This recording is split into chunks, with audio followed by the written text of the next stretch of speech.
My name is Jose Casanova.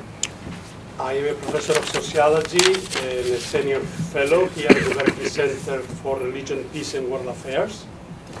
And it is my great pleasure to welcome all of you to this session on civil liberties in Muslim democracies. I'll be wearing two hats. I'm sort of the chair. I will introduce the panelists. I will also bring some commentary at the end, my own commentary, the comparative Catholic perspective. But just a few words about the context of this meeting. We've simply gathered together to think about how to develop a meaningful project about how to research, how to study, and how to compare civil liberties in emerging, being transformed Muslim democracies. And particularly focusing on three issues: issues of the protection of minorities, all kinds of minorities, religious and non-religious minorities, issues of gender equality, and issues of freedom of expression as being kind of key issues. We have a great panel of three experts on Islam from a very different perspectives. I will briefly introduce them. Jocelyne Cesari, who has joined in January, has joined the Berkley Center as a senior research fellow. She directs the Islam in World Politics program here. She has published in a broad range of subjects, but basically is an authority well known for her work on the incorporation of Muslim minorities in Western democracies, comparisons of these Muslims in Europe and the United States. Her book, When Islam and Democracy Meet, Muslims in Europe and the United States, is precisely a reference to this. And she is ultimately the person behind this project. Then Professor Daniel Brumberg, who is an associate professor of government and co-director of democracy and governance studies here at Georgetown University. He also serves as acting director of the United States Institute of Peace Muslim World Initiative, where he directs a number of programs on democracy and political change in the Muslim world. Among his important books are Reinventing Khomeini, The Struggle for Reform in Iran, and Islam and Democracy in the Middle East, co-edited with Larry Diamond and Mark Plattner. And then Nader Hashemi, who is professor of Middle East and Islamic politics at the Joseph Corbel School of International Studies at the University of Denver. He's the author of Islam, Secularism, and Liberal Democracy, Toward a Democracy Theory for Muslim Societies, and also co-editor of The People Reloaded, The Green Movement and the Struggle for Democracy in Iran. They are going to speak, each of them, 10 minutes. I will speak myself 10 minutes at the end. Then I will try to bring some conversation among the panelists, and then we'll open up the floor for discussion. I think we'll have enough. We'll try to leave enough time for all of you to participate. Again, please excuse, we have technical problems with the microphones. We'll be using the podium so that our voice resonates better, and then we'll see how it works later in the conversation. So please, Jocelyne. Good afternoon. I would like just to tease out a few questions that are related to the puzzle in which what was dubbed the Arab Spring and now the Arab Awakening is putting us. You know, we've gone through different phases. Enthusiasm 2 years ago, or when masses protested in Tahrir Square, and today lots of skepticism and pessimism about the outcome of these regime changes with the victory of Islamist parties in Egypt and Tunisia. And interestingly, from my past as a scholar in the French and North African area, the question is still the same than when the Algerian state stopped the electoral or democratic experiments in 1992, or even before, when the clerics took over Iran in 1979. So the question remains about a threat or a fear that Islamists are not working to establish democracy, but are using elections to create some kind of theocracy. And this is the underlying assumption of a lot of the writing now, and you can see that most of the analysts do not believe that there is a true commitment to democracy from the Islamist party because they are Islamists.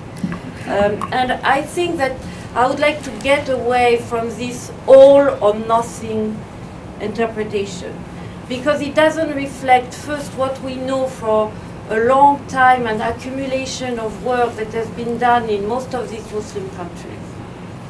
And that shows that actually the acceptation of democracy had happened a few decades ago, and that Islamist movements that are now mushrooming into Islamic parties have done along the way a lot of adjustment to the idea of working within a nation state and working within the procedure of elections. But, and that's the but, it doesn't mean that the unfolding transition will necessarily lead to our kind of Western democracy. And that's the big puzzle here, in the sense that we tend to look at democratization as a package that has to follow or go through automatic necessary steps, you know. And I think that's the limit of our kind of observation and analysis in regard to what's happening now in these countries. And I would like to insist a lot on the fact that democracy as a principle was already there.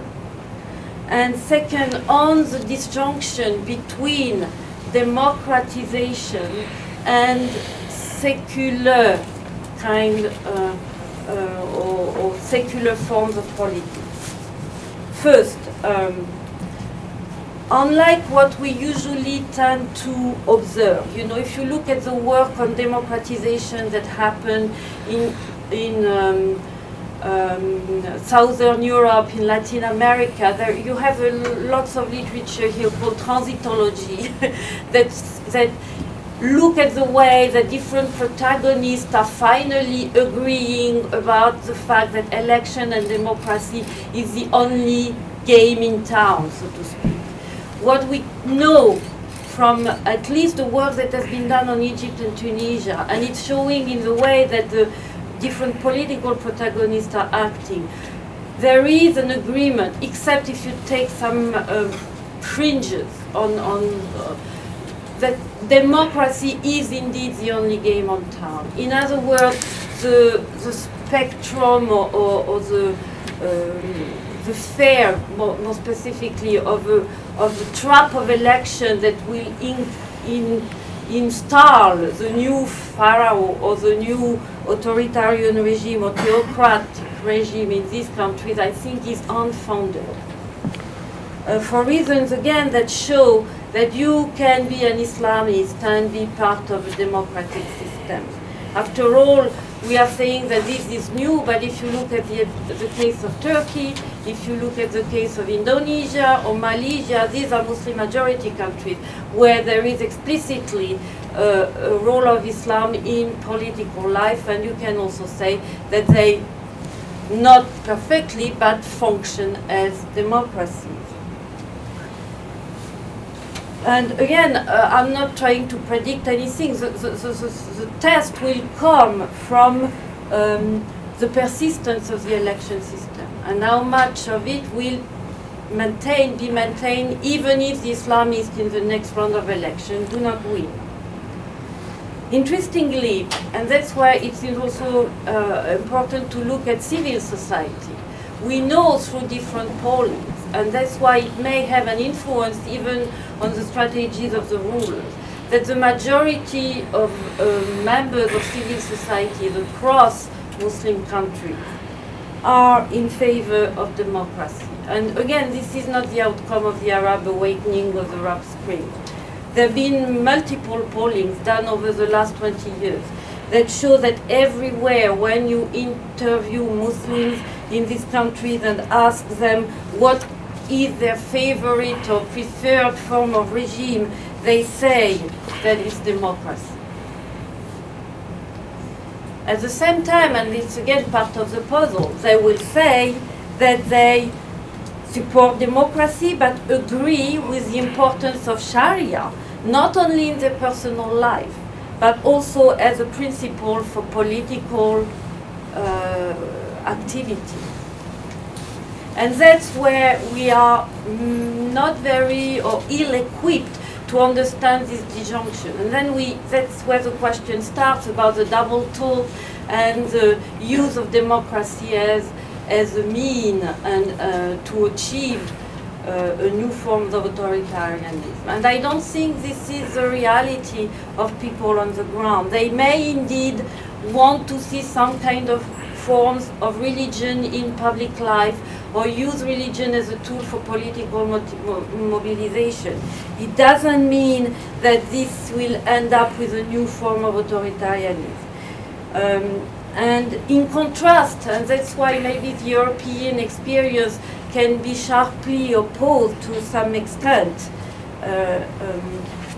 about the political culture that expects a sort of disconnection between, on one hand, acceptation of free and fair election, institutional stability, social and political equality, and on the other hand, rejection of religion from the sphere of politics. This is what we are expecting. What's happening is actually not that. We see people who want exactly that, who want equality, redistribution, equal or just redistribution of resources, end of corruption, rule of law, but do not want an end of religion in politics. And in some ways, I think that the American experience may be an interesting way of comparing here. Not America of today, but maybe America before the second wave of secularization. And the question we have, I don't have all the answers here, what will be the forms of this role of religion in politics? It can take multiple forms. It can be just an inscription, a symbolic inscription of Islam in the Constitution. But it can also take much more pragmatic, concrete measures, like discriminating by the rule of law citizens on the basis of religion, or promoting one religion as the religion of the whole country. And you have multiple examples of this. I mean, Iraq under Saddam was a good example of that. And again, the question is not about Islam being the reason of that, because Saddam was the most secular ruler that you could find. It's about what kind of political culture will be influencing this role of religion in politics. Because at the end, we know that before the revolutions in Egypt and Tunisia, there were already laws promoting Islam as part of the public culture. Article 98 of the Egyptian Penal Code explicitly prohibits and criminalizes individuals who insult the religion of Islam. This is not an outcome of the Islamist regime. This was already, and it's still in the penal code that was established under the secular authoritarian regime. So again, it makes the question a little more complicated. Of course, you can argue that today, in the new constitution adopted in 2012, Article 44 of the Egyptian constitution explicitly prohibit insults, interestingly, not only to the Prophet Muhammad, but to all the prophets. So you can go either way. You know, it can move toward a more, I would say, open use of the law. It can also be a way to crush representation of voices of different kinds of religious groups, and even people who don't believe. The question here is about the people who don't want to believe to any group. And these one are the one completely forgotten in all this discussion. So just one word to finish. This opens a new way of looking at the role of Islam in democratization, because it goes away from the so-called specificity of Islam, and you can open up comparison with, for example, the role of the Orthodox Church in Greece.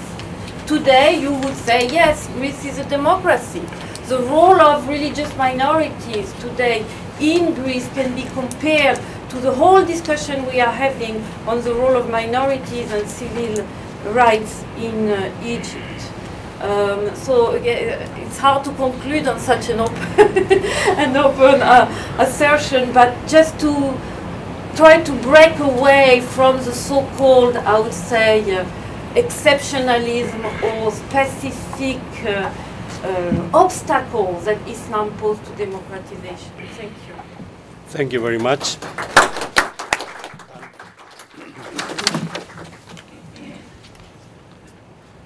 Actually, in many respects, Greece of today is a clerical state. In many respects, modern Greece is a clerical state. Yeah, if you look at the role of the church. But today more and more run by the Germans. That's what I think. Thank you very much. I have 10 minutes to say an awful lot, so I'm going to put out a few ideas very quickly. I think that one way of looking at this whole question of political transformation in the Arab world and beyond, in the Muslim majority countries, is to ask first, before focusing on the transition, go back a little bit and ask how authoritarianism was established, because of the mechanics of autocracy and the way in which religion was instrumentalized and religious groups and Islamist doctrine was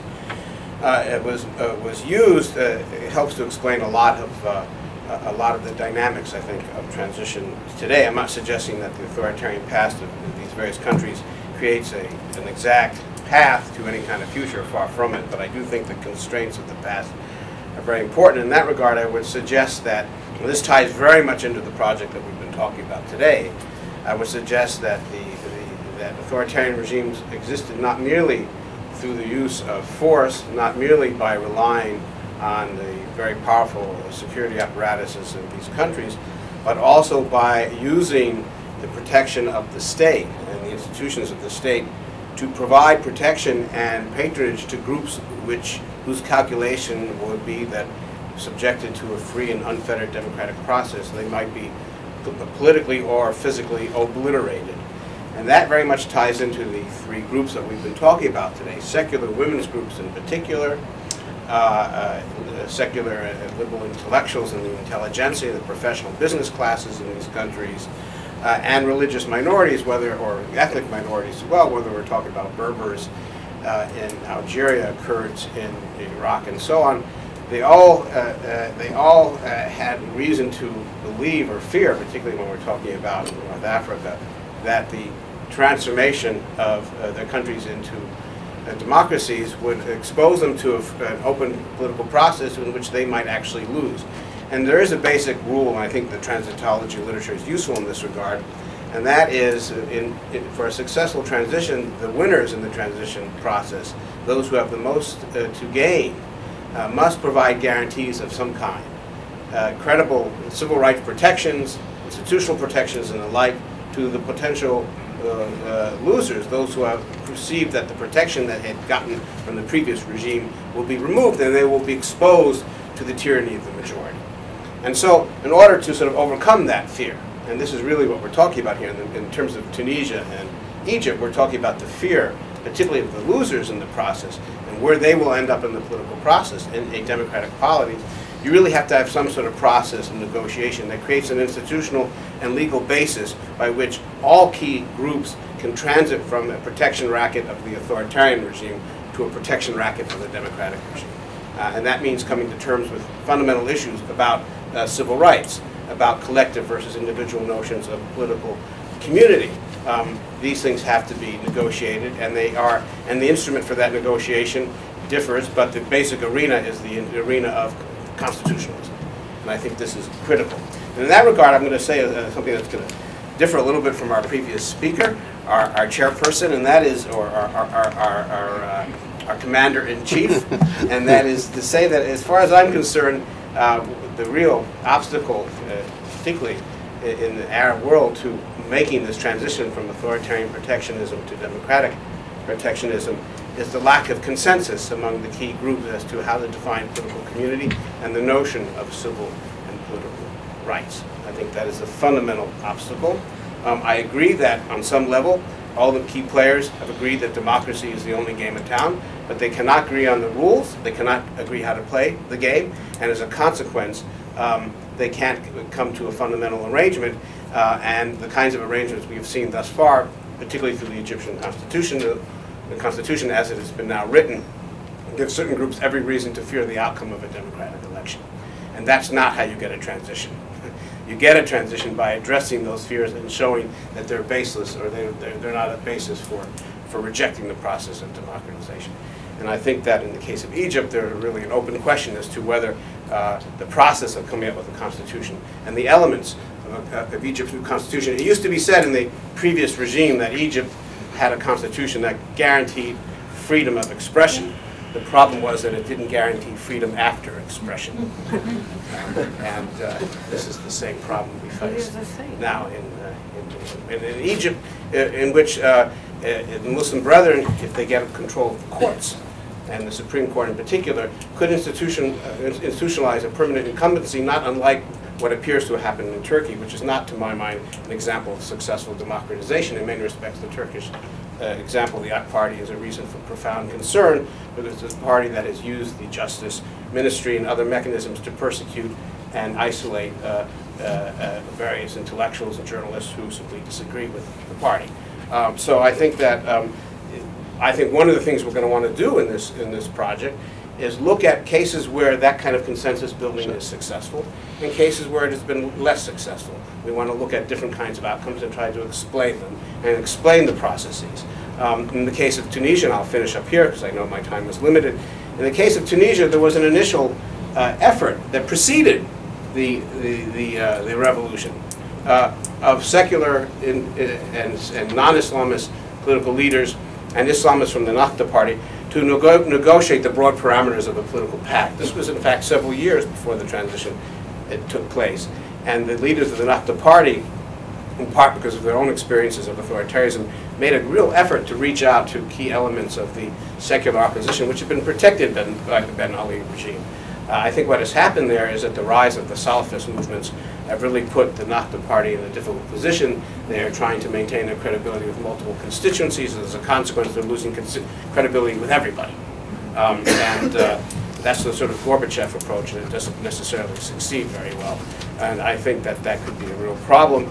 But it has to be said that Tunisia still remains, in terms of the parameters of a kind of political pact, a relative success story, certainly compared to the example of Egypt, where there has been not only the absence of a real effort to create a political pact, but an implicit pact between the Muslim Brethren and the military, which is creating real consternation among non-Islamist forces about their fate in the political community. I'll leave it at that.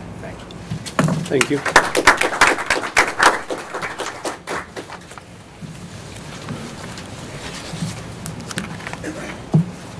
Well, we thank the Berkley Center for the invitation and to applaud the great work that they're doing on religion and global affairs.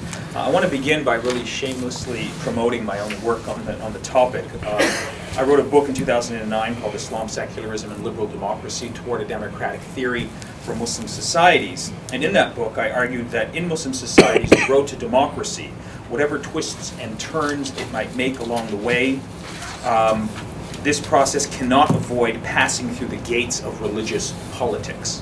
And what I meant by that were really two things. One, the role of religion in politics needs to be democratically negotiated in emerging Muslim democracies, and that political secularism needs to be earned and not assumed. In other words, it's a fallacy to presuppose that Muslim societies have long grappled with the deeply emotional and divisive issues such as the normative role of religion in government or in politics, and that a broad democratic consensus exists on the topic. In other words, there's a problem here in the debate on the question of religion and politics in the Muslim world. There's an assumption that somehow Western history is universal history, that because the West has gone through a long process of transformation and debate on the role of religion in government, somehow the Muslim world has done so as well, and I think that's analytically distorting.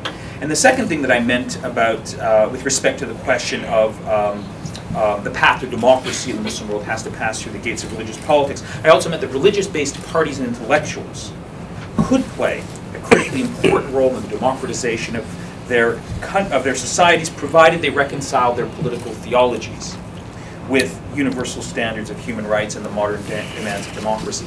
Since I was asked to sort of really focus on Islamist movements and religious-based parties in the question of democracy, I want to deal and just throw on the table several common interpretive themes that I think have hindered an understanding of the Arab Spring and the role that religion is playing in the Arab Spring. Number one, I think we need a new framework of analysis in terms of trying to understand the Arab Spring and the role that religion is playing in the post-authoritarian period. I think there's immense dangers in comparing and then judging first world societies with third world societies. Specifically referring to the analytical pitfalls of comparing a region of the world or a group of societies where a transition to democracy has taken place a long time ago, where democracy has long been consolidated, and when the socio-economic or social conditions that can sustain democracy are very different. In other words, there are huge dangers in comparing societies that have long passed through the early stages of modernization with those societies that are just in the beginning stages of modernization. The key point here, and this is often, I think, inherent in the debate, it's sort of in the baggage of the debate here in the West, both at the policy level and at the intellectual level, that there is an understandable frustration with the status of civil rights, civil liberties, human rights in the Muslim world. There's an understandable frustration that can be boiled down to this.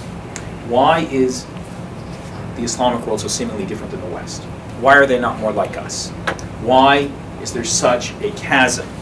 And I think in order to understand and appreciate this particular topic and this question, it's important to appreciate the different histories. I mean, the Arab world is not Eastern Europe.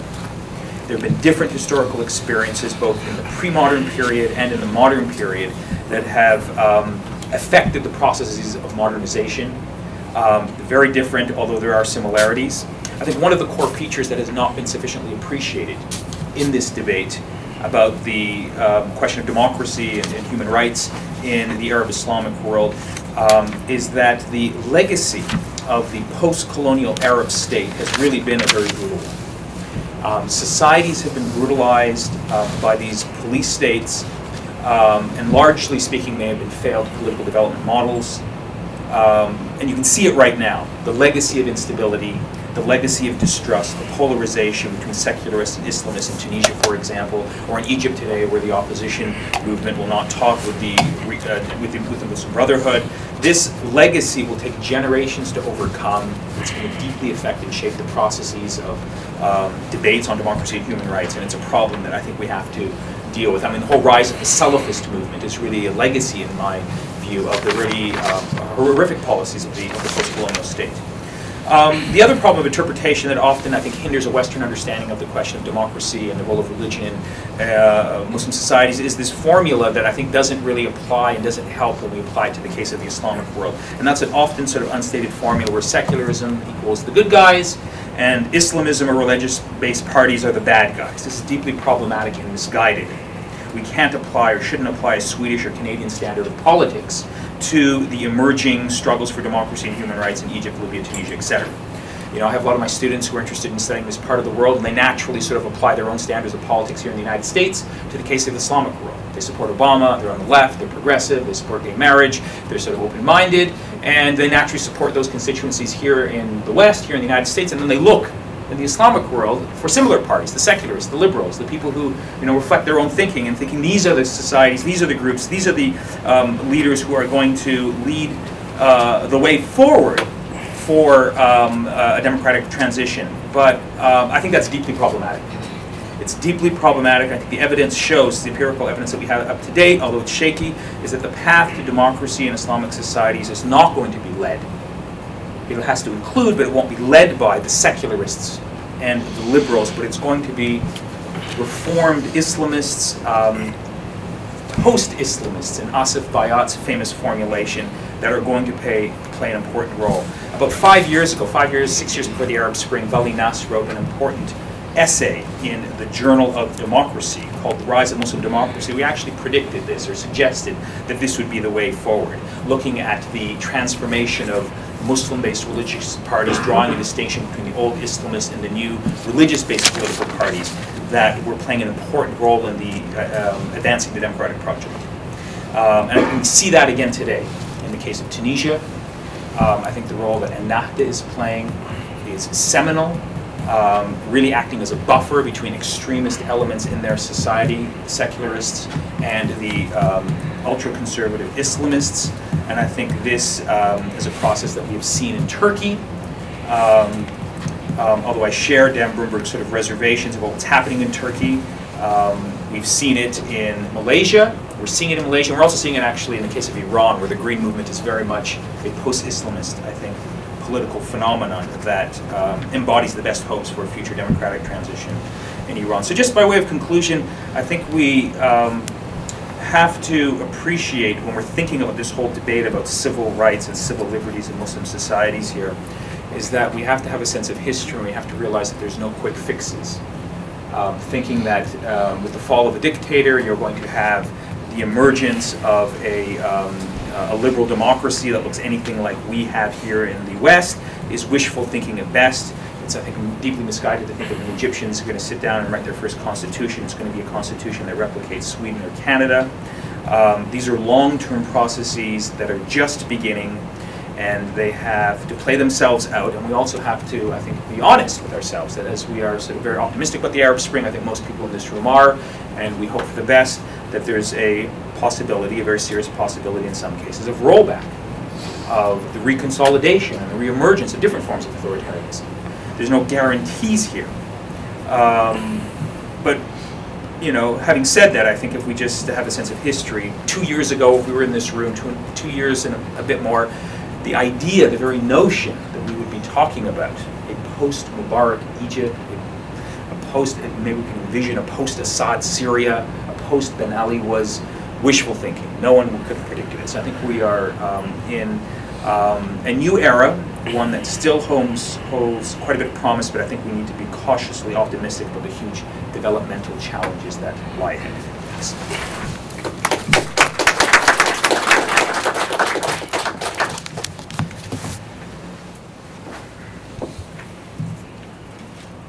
Let me just add comparative remarks from precisely this sense of long-term history of the struggles of Catholic societies to institutionalize democracy. To a certain extent, the ghost of Huntington is everywhere when people talk of democracy in Muslim countries. Huntington, in the Class of Civilizations, makes the argument, of course, that democracy is an achievement of the Christian West, he calls it, and that ultimately Islam is incompatible with democracy. This was the thesis. What is interesting about this Christian West, of course, is that just a few years before, he had written a book, The Third Wave of Democratization, in which he claims that the third wave was a Catholic wave, because about almost 30 countries out of the 30 somewhat countries that had transitions to democracy were Catholic countries. But then, of course, it means that prior to that, most Catholic countries had authoritarian regimes. And indeed, if Huntington had written his book in the 60s, it would have been the Protestant West against the rest. And he would have argued Catholicism is incompatible with democracy. So something happened. But this was a long, long history. In the 30s, most Catholic countries had basically fascist, authoritarian Catholic movements and parties. And so the story of how political Catholicism that was not very democratic turned into Christian democracy. And now you simply have democracies and religion is not more an issue. Went through several decades of precisely debates, internal debates, discussion, fights, conflicts, how to solve this issue. I come from Spain, and of course Spain had 3 civil wars from the 19th century into the 20th century, in which the issue of religion and politics was one of the key issues. And then a very long authoritarian regime, a Catholic kind of regime, and the transition was problematic. But what is important is, first, the long history, that there was a process of learning, the experience of fascism. It was post-authoritarian Catholics after World War II that in many ways took the lead also. And even in Latin America, many of the people that became the leaders of democratization, liberation theology had a youth of being basically corporatist, authoritarian Catholics. Even somebody like Helder Camara went through this phase. So again, there was a long term. If you look at the emergence of Christian democracy in Chile, it was a big debate in the 30s, before World War II, between those who followed Maritain and said we have to establish Christian democracy, and those who follow Carreton and were looking at Spain and fascism as the model for Chile. Eventually, the Christian Democrats won, but it was not so clear that this was going to be the outcome. So again, I think that we need to look at the long-term perspective, and again, not to compare again Canada and Sweden, but Latin American societies that went for decades, went through phases of democratization, authoritarian regimes, democratization, authoritarian regime. Today, basically, indeed, is the only game in town, and even there you may have Chavez and a few populist Ecuador, which still you have a lot of questions about what democracy means, etc. But something happened, and what happened is, and this is important, a form of voluntary disestablishment of a Catholic church that had assumed that the state should be Catholic, and that the Catholicism should be the established religion, to basically acceptance of principles of religious freedom, of civil liberties, autonomy of civil society, and that the Catholic Church, Catholic movements, did play a crucial role in the transition to democracy in most of these countries, from Poland to Brazil, from Spain to the Philippines, and so on. But interestingly enough, at the end of the process, no single Catholic party emerged out of the transition. And this in itself would be, of course, the real outcome, when there are no more Muslim parties really in those societies, as to a certain extent Indonesia, where you have leaders of huge Muslim organizations of civil society, who, however, do not form Muslim parties, but form parties that are non-Muslim, precisely, and because the argument is, yes, Islam has to have a role in public life, in politics, but not the mobilization of Muslim identities as party identity. This is one model. Obviously, Turkey, that went from being a secularist, laicist regime to the transformation of Islamists into Muslim democracy. But again, as Dan pointed out, we see some problematic developments in Turkey on those issues. Now, and here I want to finish with just a final point. The transitions meant voluntary disestablishment, the end of actually Catholic parties, and a relatively success of the principles of civil liberties, equality, rule of law. And of course, the best example in Latin America is the explosion of religious pluralism. What were before hegemonic Catholic societies have become now religiously plural societies. In Brazil, the transformation of democracy went through a pluralization of politics. That's what democracy is, plural politics, pluralization of civil society, and pluralization of religions. I'm not saying that this should be the outcome of Muslim countries, but what I'm saying that it is also the fact that the transformation of the democratization of Latin American societies is went together with a radical pluralization. Pluralization that still the religious groups, some of them, especially the Catholic Church, still has problems. The issue of gender. The issue of gender is a very key issue and still by no means resolved in Catholic societies, and the role of the Catholic Church in the debates about gender equality in those societies remains unsolved. Again, even on this level, there are interesting points for comparison. With this, I want to finish my remarks. I want to give the panelists an opportunity perhaps just to make any comment to what they have heard the others saying before I open the floor for discussion. Was there anything that any of you would like to add? Or well, I will just, can I add it very loudly from sitting from here, if I may?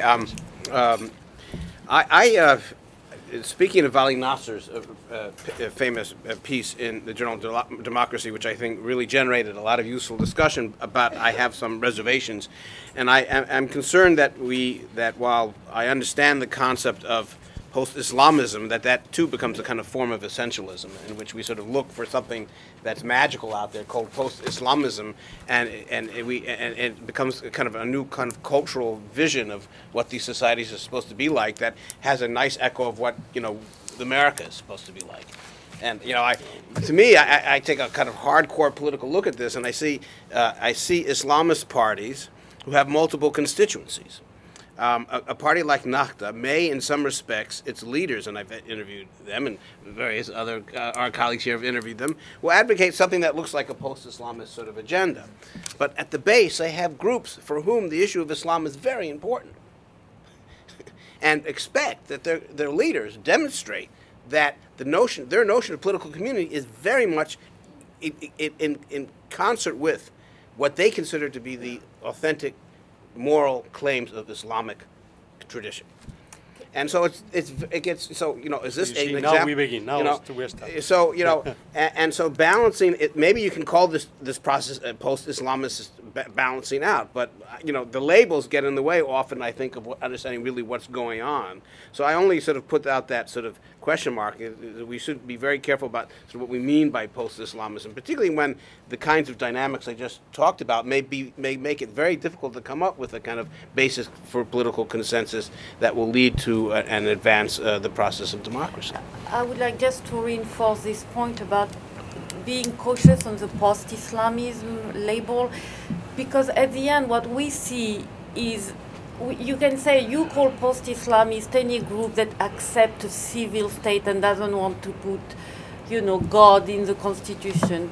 But that's exactly, and accept the rule of elections. That's exactly what these parties are doing. But it doesn't mean that this is sufficient to guarantee a real transition to democracy. I mean, the post-Islamists not there. They are in Egypt, they are in Tunisia.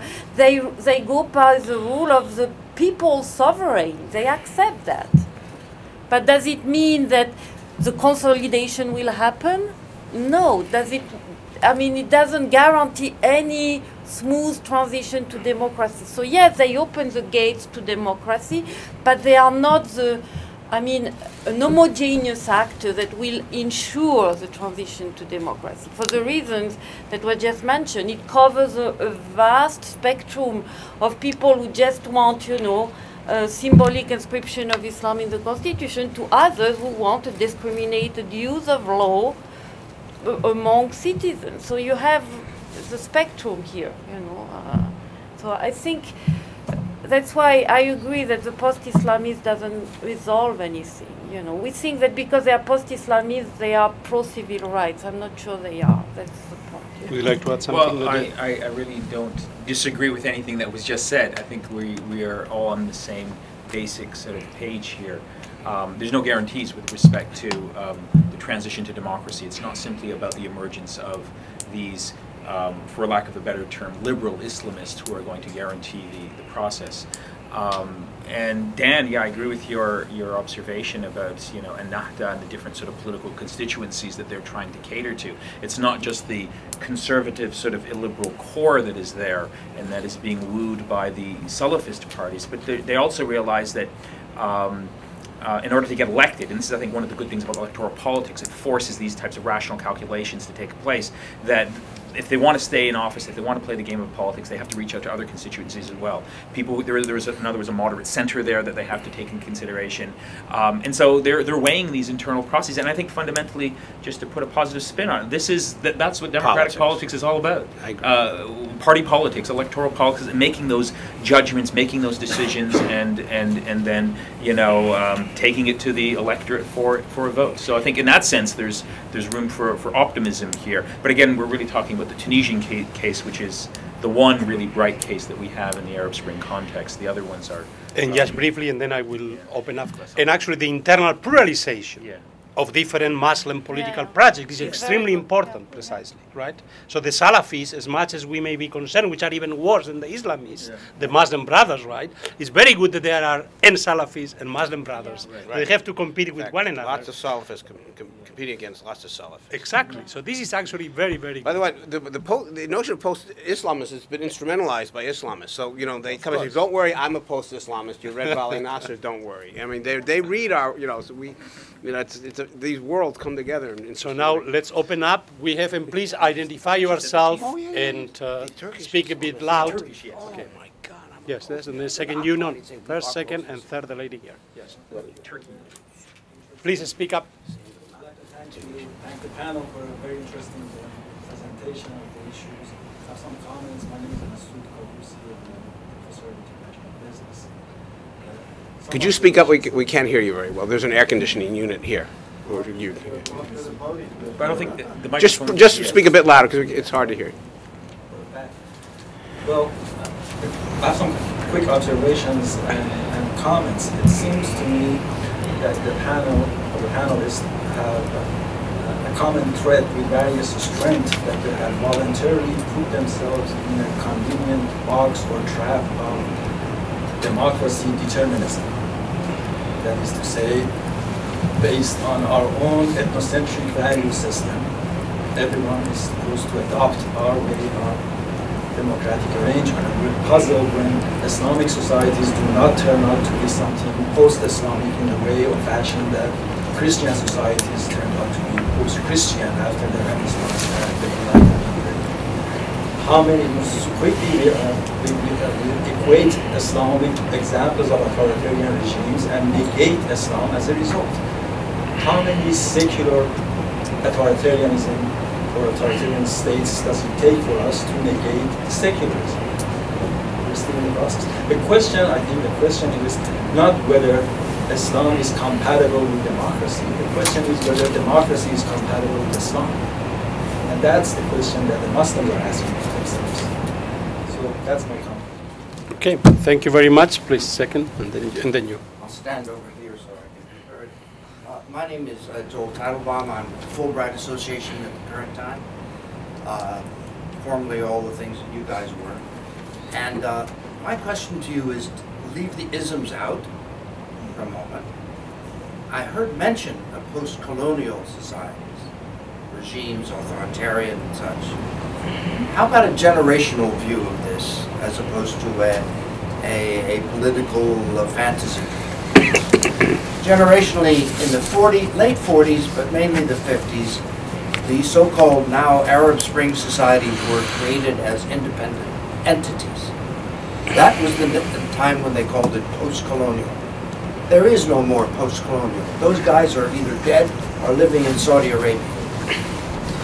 Or in some cases in the Sinai Peninsula if they're in Egypt.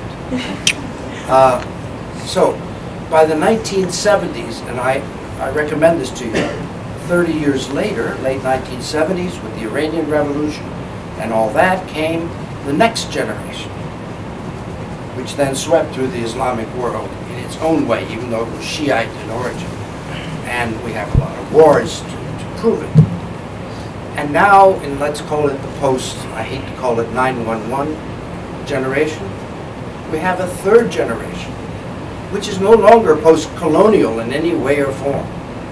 And yet we still talk about them as post-colonial with a time frame associated with whether they've gone through debates. The magazines, and even before the internet, they were full of discussions. They have debated this thing into the ground, and they haven't solved it. So the question is, third generation politics in Arab Spring societies, with give or take a few other Muslims. Let's call it North Africa and parts of the Middle East. Where are we? Is it ismic or is it actual generational change? Actually, I would like to. Yeah. Do you want to respond? I mean, we have now a lot of. So let's just briefly each of you, and then we will take 3 more questions. I've seen 3 hands. 1, 2, 3. The next 3 ladies will. Yes, very good. By the way, anybody who says ism, I ask you to stop talking. Yeah, But we are cannot. responding now? Yes, Oh. say whatever. We have, I mean, we have ethnographies of these populations. We have surveys that show indeed that the people you are describing now are very much in tune with transnational flux. Otherwise, you cannot even understand the role of social media. They are very much in tune with the popular culture, global culture. They think that democracy is the best regime, and when you interview them, they have even higher rate of appraisals than the Western youth. At the same time, that's what I say. They also say Sharia is important. But so we have to investigate more. What does it mean? They don't want a theocratic regime, but they will be very offended if they are kind of insulting. Think of the reaction to the documentary "The Innocence of Muslims." The same people who protested at Tahrir Square and toppled Mubarak are the same that also protested, also in Tunisia, against the insult to the Prophet Muhammad. No, they're not the same. Yes, they are. We can okay. They are the Some same. of them are the same and some of them are different. Exactly. And again, I will say about that's why the comparison with Latin American. These are much even longer post-colonial societies and post-imperial. Post-colonialism is over. But this is not the issue. This is not the issue. Goodbye, post-colonials. Deal with reality. Times have changed, like she said, whether it's Sharia or other godforsaken concepts. But I mean, I cannot claim to know anything about reality there, but those are people that have written very important books dealing with this reality. Let's not make this step. But I'm going to. How about the third generation? Yeah, just very quickly on that point. I mean, one of the positive changes that I see taking place in the societies that we're talking about among this 3rd generation is that this generation that was active in the Arab Spring revolts, this youth generation that's really coming of age and it's asserting themselves are very different than their parents' generation in very positive ways. They're more highly educated, they're more globalized, and critically, unlike their parents' generation, urban, but also critically, they are what some people have called they're post-ideological. They're not towing a particular party line. They can potentially be swayed by different political constituencies. They are interested in and firmly rooted in, I think, and this is partly due to the technological sort of, revolution and transformation, that they're in touch with the world, and they are, fundamentally interested in basic, I think, rights, freedoms, the opportunity for a better future that their parents didn't have or that their societies seem not to be offering them, and hence the revolution. So I think in that sense, one can notice these sort of broad trends.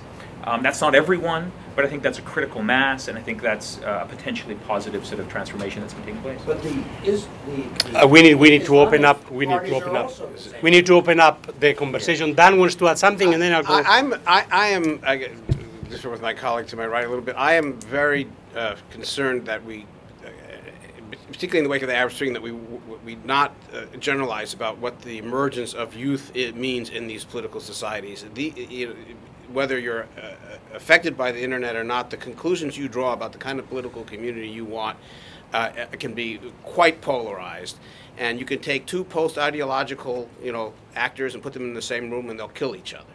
I'm exaggerating, but the differences are fundamental, and in some sense, they are magnified by the very instruments of communication we're talking about here. So I think this notion, the youth bulge, all this stuff that came out after the Arab Spring about generalization, about generations and youth, is very, this is certainly a place for real research. Yeah. What do youth, so-called, really think? Where are the differences?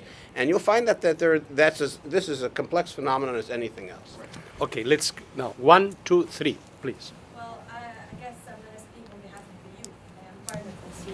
Please introduce yourself, not only... I'm a Tunisian American. I lived the Tunisian Revolution from the US, and I co-founded an organization with a bunch of other Tunisian Americans called the Tunisian American Young Professionals. We realized that the way to democracy, the way we see it, is through economic prosperity. So if we promote investments in Tunisia, promote entrepreneurship in Tunisia, then we can boost things, we can make things happen. However, when you're on the ground, you realize that, as you mentioned, there are huge gaps between two different groups of youth. The youth that's desperate, that turned into religious just because they have no other choice. And then the other group of youth who were a bit more educated, more enlightened, and decided to stick to their secular beliefs and their bourgeoism to a certain extent. But I'd like to, that was just a late comment, but one of the comments that Jocelyne mentioned earlier is about elections. Said that if there are elections, things will move forward, etc. Where are elections? We've been waiting for them for a while. They were supposed to happen these days, and nothing is happening. So my view is that another party did some kind of consensus with other political parties, such as the CPR or Tekatur for the Troika government, and then once they settled there, they're just postponing and delaying elections, and nothing is happening. Isn't that sort of an authoritarian regime being rooted right there? And then, We are going so to I think have that's we're one going thing to that have for me 3 questions was coming. sort of, it's debatable. Is it really going to happen? Are elections really happening? When? So give us tangible, my question to them would be, give me a tangible date. Let us work for a goal. But here it's too vague, we don't know what's happening, and this uncertainty is creating more turmoil in the region, and it's making the country shake a little bit more, and bridging more gaps between the secular and the Islamists. They're doubting each other more and more, which is creating bigger debates. And then that's when it comes to what Mr. Brumberg mentioned earlier about it is debatable. We don't know what's going to happen. Although Tunisia stays the ideal situation so far compared to Egypt, there is still room for debate. Where are these people going? I mean, the Nader party got where it got thanks to the Islamists, and the Salafis as well. Now, I mean, Salafis decided to vote for the closer party to their beliefs rather than vote for the seculars. When the Salafis voted for the Constituent Assembly, they voted for Nahdha party members so that they can make their voices reached, right? And now they're trying to break up from others. Sorry for taking too much. Thank you very much. Please, next.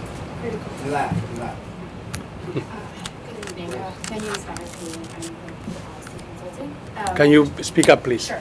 My question is, there was a little bit of a discussion on constitutionalism and how that process can help the different groups negotiate between the politics and religion and the professional groups. I was just wondering if it would be okay to maybe compare and contrast, like, for example, our American experience, we have a constitution that is not as specific. It's kind of short compared to what a lot of other constitutions are like. And the word God and some testament to some higher being is included in the language. But I feel like, I was born and raised here, but I feel like I've always been told that that's a secular document. And I'm just wondering, based on your experiences and review of other cultures and political systems, why is there so much pushback when other countries like Egypt and Libya, which are going through their constitutional processes, why is there so much pushback in this immediate label of, oh, this is Sharia or Islamic law rhetoric? Why is that infused in there when a lot of constitutions around the world have the concept of God in there? Please, the third. Thank you so much. Well, first let me introduce myself. I'm Jocelyne from Pakistan, and I'm a women's rights activist. Well, thank you so much for your presentations, but I really do not accept the idea of integration of religion into democracies, because I'm coming from a very religiously extremist society where the religion is used to violate and humiliate women's rights, especially young women's rights, and like their rights to participate in the political and democratic processes are always cut and violated. So this religion is always used, it's always used by the state and the non-state actors in that part of the world to violate women's rights. Like especially like in 1980s, the religion was integrated into the democratic systems, and there were certain laws were passed that actually violated women's rights, and it took us years and years actually to get rid of those laws. But still, we have the effect of those laws in our societies, in our daily lives. And still, you see the Taliban, they are in the terrorist groups. They're also using the name of the religion, and they are violating. So I just want to know about your comments on that part of the world as well. Thank you. Okay, so let's now begin. Why don't you? Well, we'll begin with I mean, I'll just take one of the questions. The question of Tunisia was fascinating for me. You asked where are the elections, when are they going to take place? Well, my understanding of Tunisia is that they had an election, and it was widely viewed around the world as a democratic election, and that there was an agreement on a transition to democracy, that there would be a constitutional writing process once the draft constitution was finally agreed upon and it was passed in the Constituent Assembly. Then there would be a subsequent referendum where Tunisians could decide whether they like this constitution. So it's a process that has to be played out. And I think the comparison with Egypt here is instructive. One of the problems and one of the reasons why Egypt is unstable today is because they rushed the constitutional writing process. They didn't build that consensus that seems to exist in the case of Tunisia with all its polarity. But in comparison to Egypt, Tunisia is a much brighter sort of example. And so I think this process of getting a blueprint, writing a new blueprint for a new society in the post-authoritarian period is inherently a destabilizing process. But I think one of the things that the Tunisians can be proud of is, yes, the process is taking a lot longer, but at least it's taking place gradually, including different political constituencies, trying to weigh out, not rushing it, in other words, not producing the problems that we're seeing in Egypt, where one of the demands of the opposition now is that, look, you have to, this constitution that was forcibly sort of imposed on society does not represent the wishes of the majority, and it needs to be revoked or repealed or rewritten.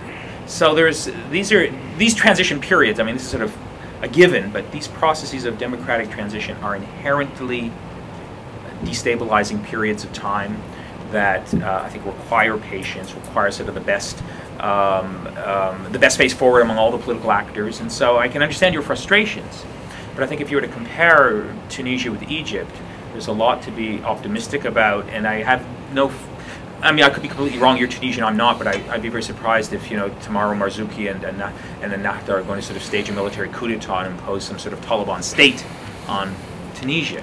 I mean, some people are saying that, but I don't think they're living in the same world that I am. I agree. Well, constitution writing and democratization are separate related processes. So in the case of Indonesia, they took 22 guys, I think they were mostly guys, I'm sorry, and they locked the door and they wrote a constitution. They weren't elected. And they based their discussions mostly on, let's call it scientific criteria, but also on the notion of consensus. That's one way to do it. In the case of Egypt, they had a parliamentary election which produced a parliament which chose a constituent assembly that, instead of operating on the basis of consensus, operated on the basis of majoritarian rule. That's not the way to operate. So whether it's fast or slow, the rules were perverse. And that's what created the fear among the secularists, because they were essentially excluded from the constitution writing process. In the case of Tunisia, they didn't do it this way. They understood that a constituent assembly has to be based on the notion of consensus, not democracy, consensus. They're not the same things. And then they got bogged down in debates about issues including women's rights. And then they got close to what looked like an election coming up, and the discussion became about the election and not the Constitution. You've got to separate the election process from the Constitution. So there, too, it was a success story, but also it's been really bogged down in what I think are some essential mistakes about the timing process. So you've got to, but my main point here is that the creating of a constitution, even if the secularists are 10% of the population, or the non-Islamists, or 5%, if they've got access to the professional business class, if they got access to weapons and they have or the military or whatever, they're an important political player, and you just can't simply ignore them. Their concerns have to be addressed. The same for religious minorities, such as the Copts in Egypt or the Berbers in North Africa or whatever. So, I would like to respond to the question on the role of religion in politics.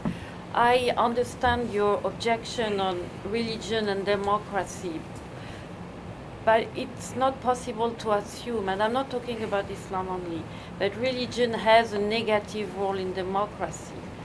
After all, we are living in a country where people until now claim an influence of religion on the building of democracy.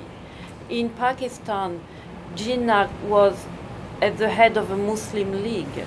So Islam was already there. It depends what kind of interpretation of Islam and how it is used. What you described in the case of Pakistan is a complete challenge from going from a Muslim state to an Islamic state, which is a different approach, which is based on discriminatory use against women, against religious minorities of Islam. But it doesn't mean that because Islam is in the political equation, that it has to be this discrimination. And that's the question exactly on what are the political, geopolitical context that explain this discriminatory use of religion in politics. Yes, a brief comment linking both questions, the question of constitutionalism. Obviously, to get rid of religion, to have real politics, well, the problem is that you cannot do it. The question is which kind of religion enters politics in a way that it solves only if you with Muslim actors can solve the problem of the problems you've raised. And if you wish only to a certain Muslim feminists, if you wish, can solve the issue of gender equality in Muslim societies. Not that, of course, it has to be a coalition of secular and Muslim feminists, but to a certain extent, without it, it won't happen. As to the constitutions, obviously the American Constitution itself has no reference to God. It's the preamble that does it. So it's the preamble, and so it is the preamble to the constitutions themselves and how they are related. The interesting question about precisely constitution making in most Catholic countries after the transition, let's say in the 80s and 90s, that religion was not an issue anymore. There was enough consensus that religion was not something that was fought over in the constitution making. This is something radically new. Before, it had been always a key issue in every constitutional fight.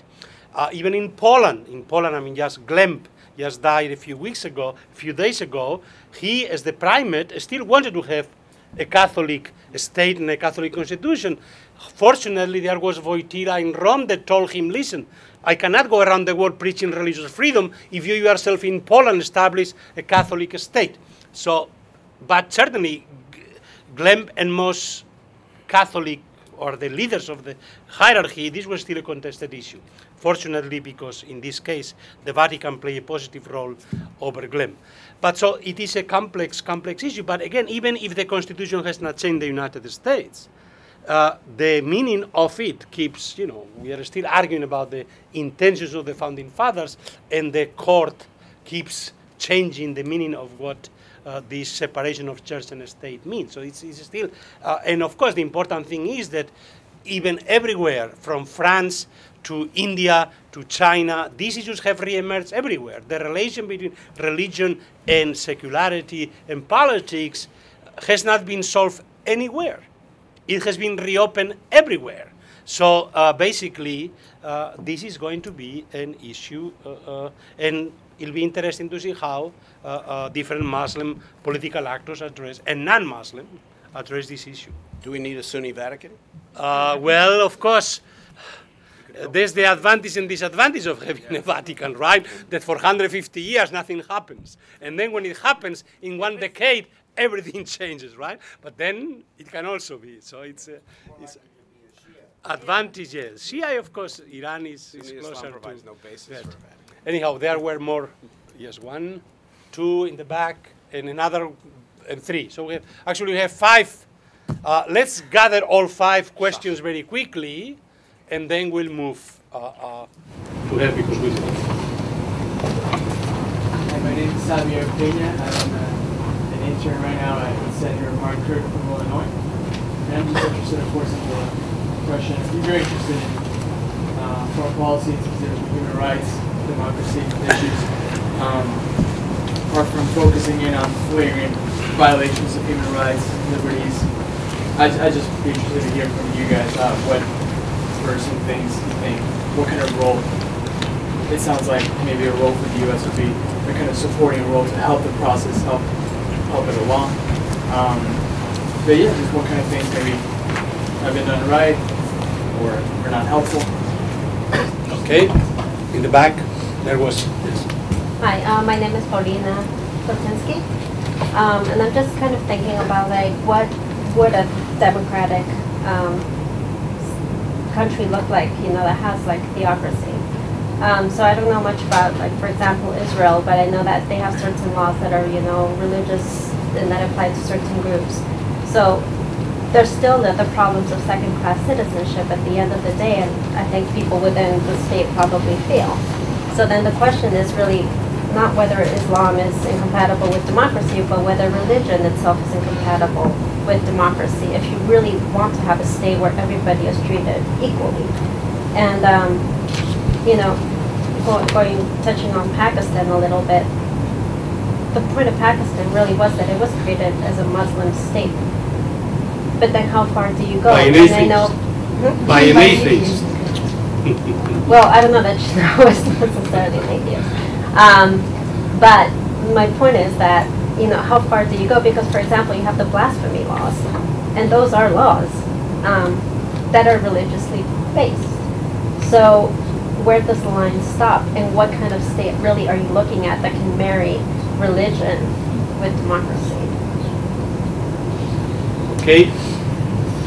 Yes, 3, 4. Well, 3 here. Let's get this, and then 4. I'm Isabella Lisa from Heathrow College in London. I was interested about the comparison between the Catholic experience and the current Arab Spring, particularly around the question of it was Catholic minorities in America experiencing religious freedom, which was really important in reforming the political theology within Catholicism. And I'm wondering whether is there a similar dynamic? Could there potentially be a similar dynamic now to about reconciling political theologies of minorities or critiques outside of the American? On the minority question? Yeah, I mean minority voices Right. are really influential. Oh, minority But also voices. the Protestant critiques of Catholic position is also really important for the Catholic change. Are there any parallels? Yeah. Okay, please. My name is Matt Anderson. I'm with the Department of Theology at Georgetown. My question is on religious freedom and on the freedom of expression. I'm just wondering, I mean, to my mind, and let's just take Egypt as sort of a major example, aren't we realistically years, if not decades, from anything that could be comparable to what we consider to be, say, the freedom of expression, freedom to, not just to, you know, possibly critique the prevailing power structures, whether that be, you know, government or Islam, but that the government would actually be protecting those rights. I mean, it just seems to me, realistically, we're a very long way from that. So I'm just wondering if you think that's an accurate perception, or if you think, you know, we can be more optimistic. Okay, David. Plenty to talk about. Okay, so please. So we have 4 different questions: the role of the U.S., second-class citizenship in Israel, and what's, you know, the rule of law, equality, the comparison of Catholic, especially Catholic minorities in Protestant countries or in secular countries, and the transformation of the role then in democratization, and we're being realistic. So which? Yeah, let me take the last question, and I think I would agree with you. We are a very long way away before we can get to the point where we will have an expansive sort of sphere of freedom of expression in Muslim-majority societies that starts to resemble what we have today here in the West. Is that your question? Yeah, and I think the way to think about that particular question is to realize and to remind yourself that the West always wasn't as tolerant and respectful of a very wide sort of spectrum of freedom of expression. I mean, there's many examples you can cite, but just look at the number of books, for example, that were banned, taken off the curriculum not too long ago because they were considered to be offensive to some political constituency. Take the case of Bertrand Russell, for example, arguably one of the most important sort of intellectuals of the 20th century, when he comes from England and tries to get a teaching position in New York City, 1940, not that long ago. He effectively was fired because there was local protest that his interpretation, his understanding of sort of human relationships, some of his writings were so deeply offensive. This is in New York, not in Alabama. 1940s was completely unacceptable by community standards. Taken to court, and he had to he'd leave his job. So I think these are long-term sort of processes, and before you can even talk about freedom of expression, as Dan said, you know, one of the problems in many of these countries that we're looking at is, you know, they're close authoritarian societies. I mean, there has been very little rights protection in terms of freedom of expression up until, you know, even up until today, you know. So these are long-term sort of processes of transformations that have to take place, that are generational changes that require transformations in political cultures. And if you have any sense of history about how long this process took here in the West, you begin to, I think, appreciate how it's going to take time. And there's no guarantees that that, you know, Muslim societies 20 years from now, 30 years from now are going to start to replicate, are going to have the exact same standards as we have in the West today. But the process is that the point here is that these are long-term processes of change and transformation that take place. It's not fossilized. There's no guarantee that just because we have a particular sort of status quo today, in a sense of an injury that people feel when notions of sacredness are demeaned, that's always going to be the case. I mean, you know, things are in flux and transformations are possible. So those are my general thoughts. Tariq Ramdan. You know him? Yeah. He wasn't allowed here 5 years ago. Yeah. Well, that was a bit of a different case. No. Same. Well, it wasn't about freedom of expression. That had to do with sort of political interests and lobbying that did not want him in this country. It wasn't a question they didn't like what he had to say. But his books are, you can read him anywhere. So it's a different issue. It's a different issue. Yes. But what about? Well, there's enough of these questions for another 2 days of worth of conference, so it's hard to know where to start. You know, it's interesting about Israel and Pakistan, created more or less the same time as modern states by largely secular leaders. And what is true for Jinnah is true for Herzl. I mean, Herzl wanted to create a state for the Jews, not a Jewish state, and Pakistan was supposed to be a state for Muslims and not a Muslim state. But, you know, eventually you have constituencies to say, hey, wait a minute, you know, what does this mean? You know, and you know, to make some claim on religion, and at the same time have a state that's somehow secular. I mean, what? So I think the chicken comes home to roost eventually. It's not simply a matter of the status of the Palestinian minority in Israel, for example. It's the question. The big internal question is within the Jewish community: is what does it mean to have a state that upholds these values in ways that, well, Shas's perspective is very different from the Lapid's perspective. We just got to, what was it, 19 seats.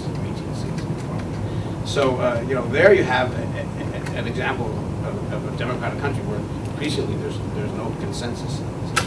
And in the case of Pakistan, of course, you have groups that are ready and willing to use violence to advance a very narrow view of what it means to have Islam as part of the political community. I would like to address the question also, the broader question raised from Israeli case on democracy and religion. Does it exist? Actually, right now, I think India is a good example of a country that has acknowledged all religion, not only Hinduism, and this is the key. The problem with religion and any kind of regime is when one religion becomes the major resource for a political group or state. In India, you have recognition of all religious and ethnic communities. And at the same time, to avoid that people get locked into their communities, to avoid the limit of individual freedom of expression, you have also a whole jurisprudence on the rights of individuals. So it gets a very, very messy and complicated picture. But this comes to the point that indeed, even in Israel, it's an interesting case. Theoretically, Judaism has not been absorbed by the state institution, even if the states prefer a certain version of Judaism. But at the same time, you have a Supreme Court that keeps going on the freedom of individuals. So it's a very complicated situation here, where you can have indeed religious politics, but does it mean that the state is religious? In the sense that does the state has absorbed one dominant, unique version of one religion? things are a little more complicated. But it doesn't mean that everything stays nicely. Even in India, you had this attempt of Hindus to take over the state. It didn't go up to a certain point for multiple reasons. But even in states where religion is part of the democratic rules and work, you can see that the temptation to get over and dominate does exist. Then the question is the rule of the law. Is there any law protecting the freedom of the person? And that's the issue here. I mean, and you can find multiple examples. We mentioned, you know, I live in Massachusetts. Today in Massachusetts there is still a law prohibiting blasphemy. Nobody uses it because the political culture has changed. But so you had at one moment a very Christian vision of American democracy. The question came when the individual said, I want the right not to believe. And that's how the individual freedom came in. Are Muslim societies today ready to get to this point? This is a big question mark. In terms of majority, I'm not sure about that. But they want political rights, yes. Do they want everybody to express even anti-religious beliefs? That's what I'm not sure about. It seems nobody wants to address your question of the role of the USA, and I'm not the person to do it. I only want to say something about the Catholic minorities. Obviously, interestingly, yes, it was Catholic minorities in Protestant countries and Catholic minorities in secularized Catholic countries, let's say Western European, let's say in France. Let's say I mentioned the name of Maritain, and obviously it was in this context in which Catholics got an appreciation for rights of minorities and the importance of religious freedom and so on, well before Catholic majorities in the Catholic Church accepted those principles. And of course, the transnational dynamics of these discourses then is very important. I mentioned how Maritain could affect debates in Chile and so on. And Tariq Ramadan was mentioned, but obviously the discourse of European Islam and the way in which this transnational dynamics takes place. India, obviously, if you look for Muslims in India, in terms of public opinion polls, they are the most democratic of people in India, and they love Indian democracy, of course. So there is something. It doesn't mean that their rights are well protected. I mean, there is still one very, very discriminated minority in India, and yet they appreciate Muslim democracy more than the Hindu majority. So, you know, you could say of Muslims in South Africa and the role they play also in the transition, politicization. So there are, of course, important questions also in divided societies in sub-Saharan Africa, the role of Muslims. So there is some interesting similarities worth pursuing. What is important to recognize is that Catholic minorities play a crucial role in democratization, even in societies where they were a minority. Let's say in South Korea, for instance, they were disproportionately in Taiwan. So, and this had to do. That's why it was an important a Catholic wave that transformed those societies. And in South Africa, they were extremely active. Let's say in the transition. So there is, and I would argue that today, precisely Muslim minorities in non-Muslim majoritarian societies are extremely also active and I assume that American Muslims and, you know, American Tunisians and so on, that they are all very much active. So the diasporas of Islam, I think that they are an important factor today in these dynamics. Yeah. Well, anybody would like to have the last word? No, just one thing. So Please. The point is the minority situation, not religion.